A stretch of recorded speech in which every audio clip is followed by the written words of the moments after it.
of freedom.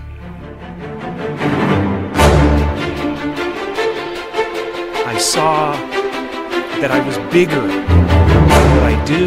I was bigger than my body. I was everything and everyone. Where one is able to understand that this body is simply a garment, just as we change clothes from day to day, that the body is simply being used by the soul. And as I looked ahead, there was this pure white light. It was whiter than the whitest snow and brighter than 10,000 suns ahead. I could look right at it. It was compelling. It was compelling. It was compelling.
The human heart is now documented as the strongest generator of both electrical and magnetic fields in the body.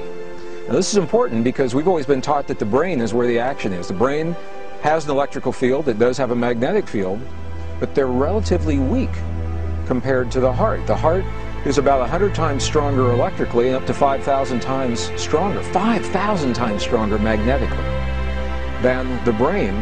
And the reason this is important is because the physical world as we know it is made of those two fields of energy, electrical and magnetic fields of energy, electromagnetic fields.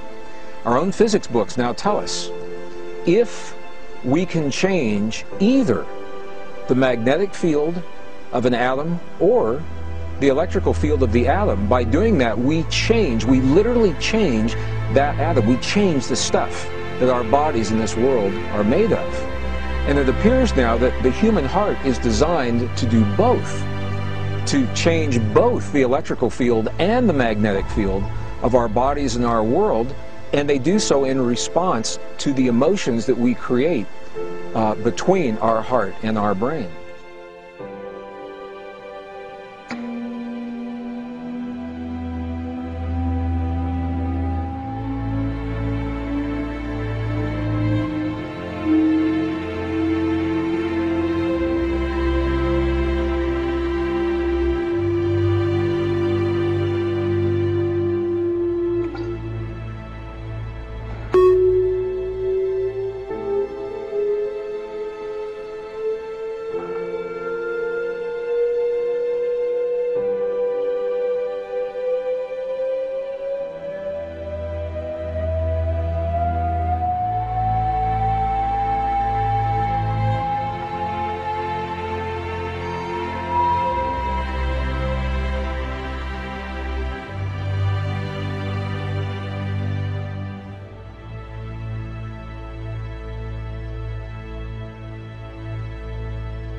are 300,000 manuscripts and books on peace. Each of these books and manuscripts have been read by an average 3 people, including the author and the publisher. Who wants to read another book, about peace? We want to create peace. There's an actual science of peace. Because the field of consciousness is the field of unity, field of bliss, field of peace. On a tangible, palpable, powerful, physical level, millions of times more powerful than the nuclear force, if we can just access it. But consciousness can access it. What we need are more peacemakers who develop their nervous systems to the point where they become lighthouses of peace, radiating peace. Peace. Peace. Peace.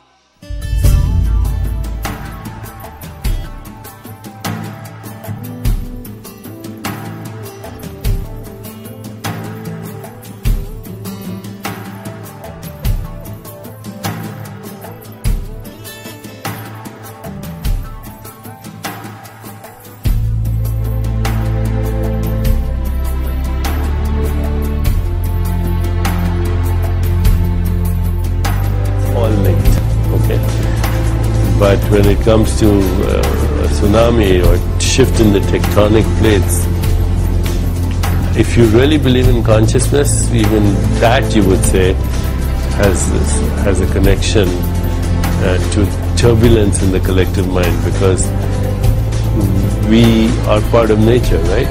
You are part of nature. You're not outside of nature. So if the collective mind is turbulent, nature is turbulent.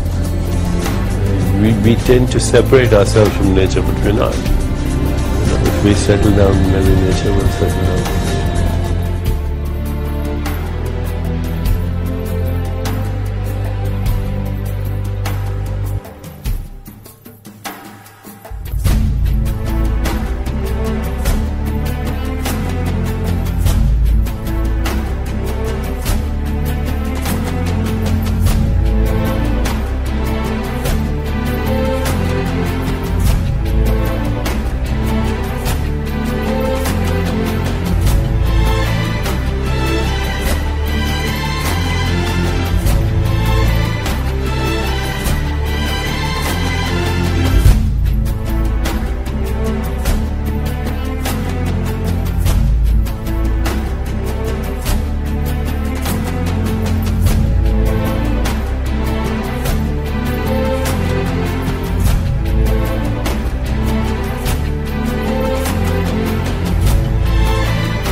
Over the past 18 years, our research center has investigated heart-brain interactions, how the heart and the brain communicate with each other and how that affects consciousness and our perceptions.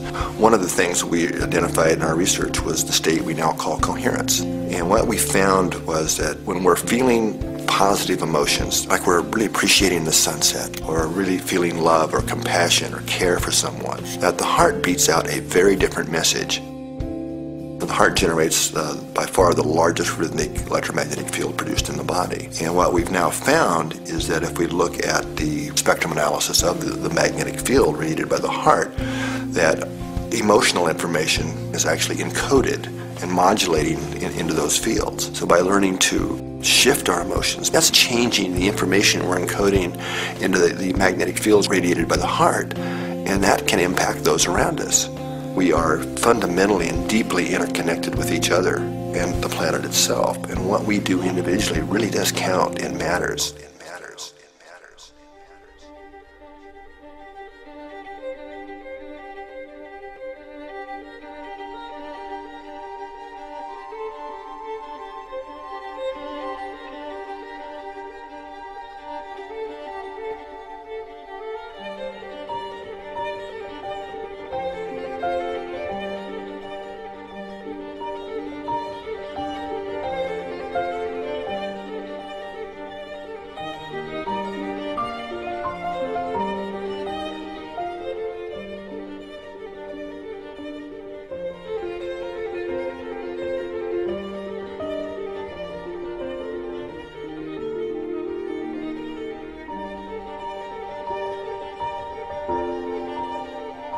but resurrected in a way by one man who says he has discovered behind me here not only the first pyramid on the entire European continent, but the largest, biggest valley of pyramids in the entire world. In only a few months of excavation, plenty of stonework has already been discovered.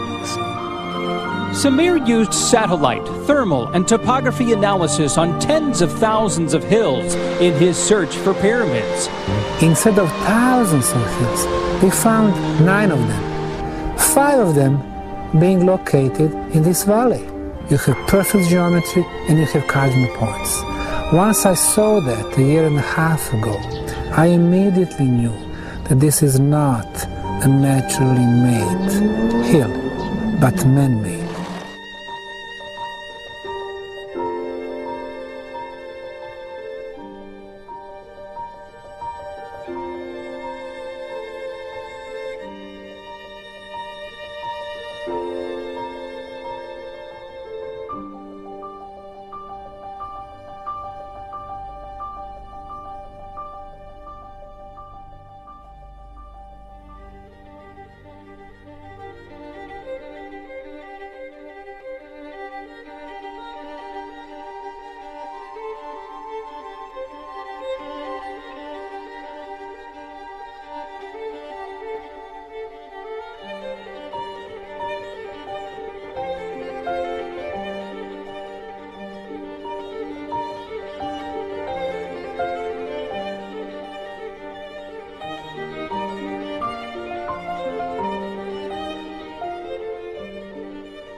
Guatemalan archaeologists are making a fascinating discovery. Let's go to CNN's Brooke Baldwin.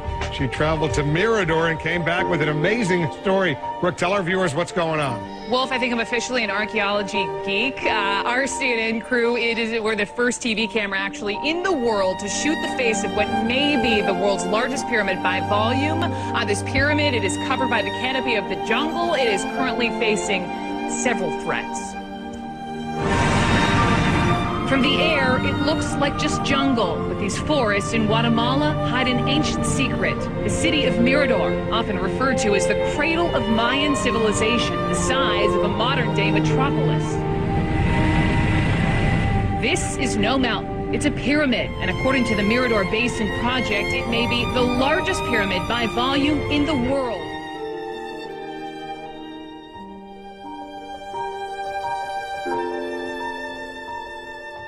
At the very end of the Japanese archipelago lies Yonaguni, shrouded in mist and mystery.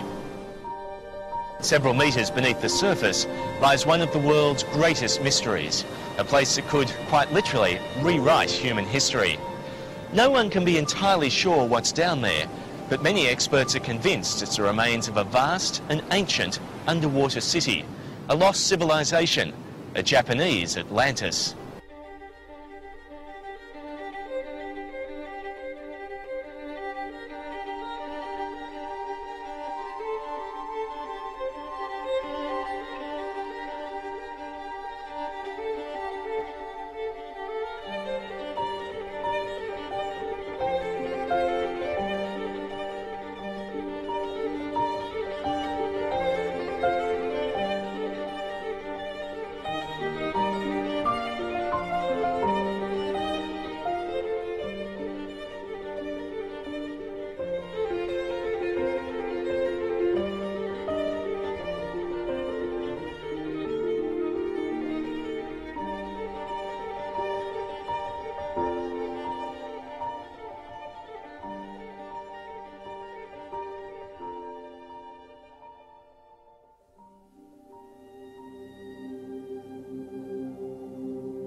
beginning,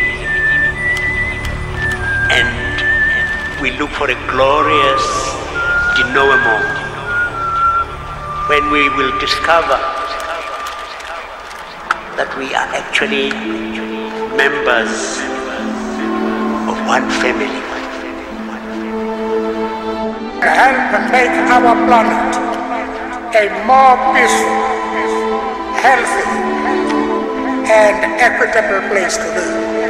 The path of forgiveness instead of revenge. The path of reconciliation instead of retribution. I believe that in the end, it is kindness and generous accommodation that are the catalyst for real change.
That which you give your energy and your emotion to becomes your reality.